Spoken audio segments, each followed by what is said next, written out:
News voice, जो हर खबर से आपको कराए रूबरू। महिलाओं की सुरक्षा का दम भरने वाली खट्टर सरकार अब सुर्खियों में आने लगी है।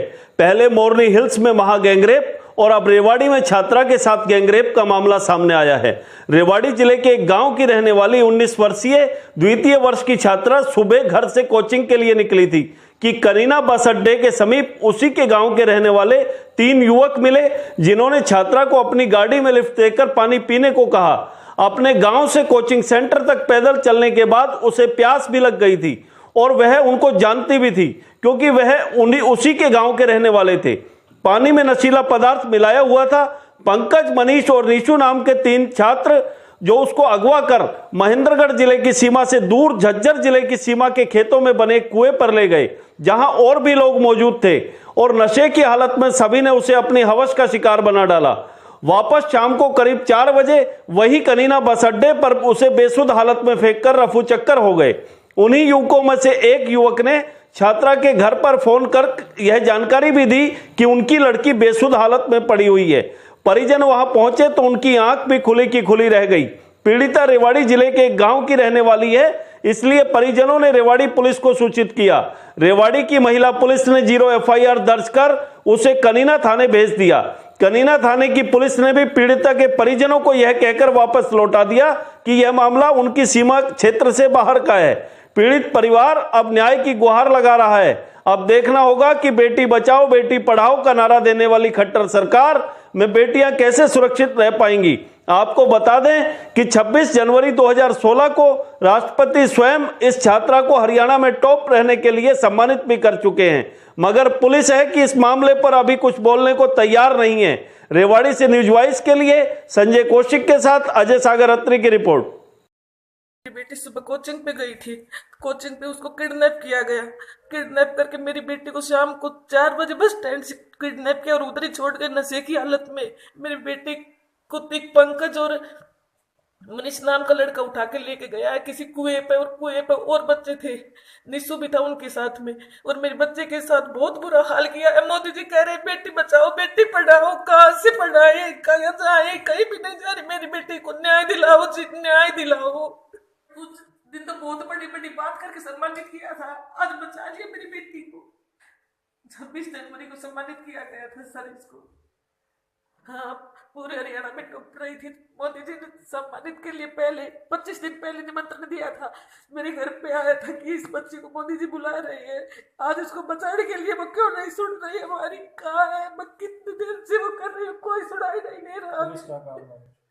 ये पुलिस की कार्रवाई के लिए भी कह दिया, लेकिन अब तक बंदों को कोई कुछ नहीं कह रहा है कि भाई इसने क्या किया है क्या नहीं। इन्होंने तो सर हमारी नाक में दम कर दिया। मेरी बच्ची को डर दिखा रहे हैं, अपने हाथ से मार देंगे।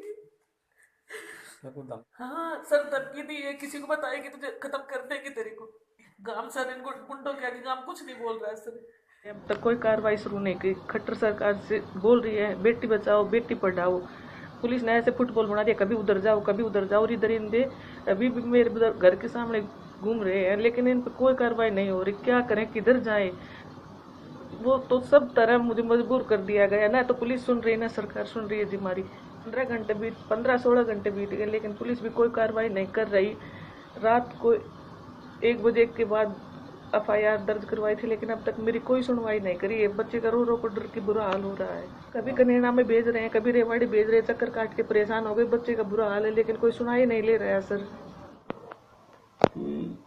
ये जो घटना हुई है बहुत ही दुर्भाग्यपूर्ण है। इस प्रकार के असामाजिक तत्व जिन्होंने इस बच्चे के साथ इतनी भयानक घटना की है, उनको सख्त से सख्त सजा मिलनी चाहिए। वो लड़की अपनी मेहनत के बलबूते पर एक बहुत ही आम और गरीब परिवार से बिलोंग करती है। पूरे हरियाणा में CBSE की परीक्षा में 2015-16 में पूरे रीजन में फर्स्ट आई थी, और भारत सरकार ने माननीय राष्ट्रपति जी ने उनको सम्मानित किया था 26 जनवरी को। इस प्रकार की लड़कियों के साथ जैसे कि सरकार बेटी बचाओ बेटी पढ़ाओ का नारा दे रही है, और उन बेटियों के साथ इस प्रकार से किडनैप करके, और सामूहिक भी मैं क्या कहूँगी कि 10 से 15 लड़के हैं, तो सामूहिक क्या हो गए तो एक बहुत परिप्लान। और इससे बड़ी हमारी समाज के लिए भी क्या होगा कि हम बस स्टैंड के ऊपर अगर खड़े हुए देखते रहे और उसकी लड़की की सहायता नहीं की, ना उसको छुड़वाया, ना उसको कहीं हॉस्पिटलाइज करवाया, तो मैं समझता हूँ कि समाज भी गिरती जा रही, समाज का जो सतर है वो भी गिरता जा रहा है। इस प्रकार की एक्टिविटी करने वालों को हमें समाज में उनको दोषारोपण भी करना चाहिए, उनकी भर्त्सना भी करना चाहिए और उनका सामाजिक बहिष्कार भी करना चाहिए। तो मैं समझता हूं कि या तो प्रशासन किसी दबाव में है, इस प्रकार की जब उनको पता है कि इस प्रकार की एक्टिविटी हुई है तो विद इन 1 आवर 2 आवर में तो हर चीज को इन्वेस्टिगेट कर लेते हैं, और ये तो मैं देख रहा है कि क्या हुआ है, मेडिकली प्रूव हो चुका है, उसकी पोजीशन से प्रूव हो चुका है, और फिर भी यदि कोई कार्रवाई नहीं हो रही तो मैं समझता हूँ प्रशासन कहीं न कहीं दबाव में है या फेलियर है। मैं रिक्वेस्ट भी करूंगा प्रशासन से कि वो जल्द से जल्द जिन्होंने ये गलत कार्य किया है उनको अरेस्ट करके सख्त से सजा। यही है कि आप और हम सब समाज के अभिन्न अंग हैं और हम सब के बहन और बेटियां हैं। यदि इस प्रकार की एक्टिविटी होंगी तो हम घर से बच्चों कैसे निकाल पाएंगे? अगर निकाल नहीं पाएंगे तो मैं समझता हूं कि एजुकेशन कहाँ दे पाएंगे, कहाँ वो बच्चियां जा पाएंगे, कहाँ समाज में उनको सम्मान मिल पाएगा। तो इस प्रकार की एक्टिविटी से तो कोई भी पेरेंट्स कोई भी अपनी बच्ची को बाहर नहीं भेज पाएगा। तो सरकार को चाहिए कि उनके इस प्रकार के जो विशेषकर जो सामाजिक पैलेस हैं, पब्लिक पैलेस हैं,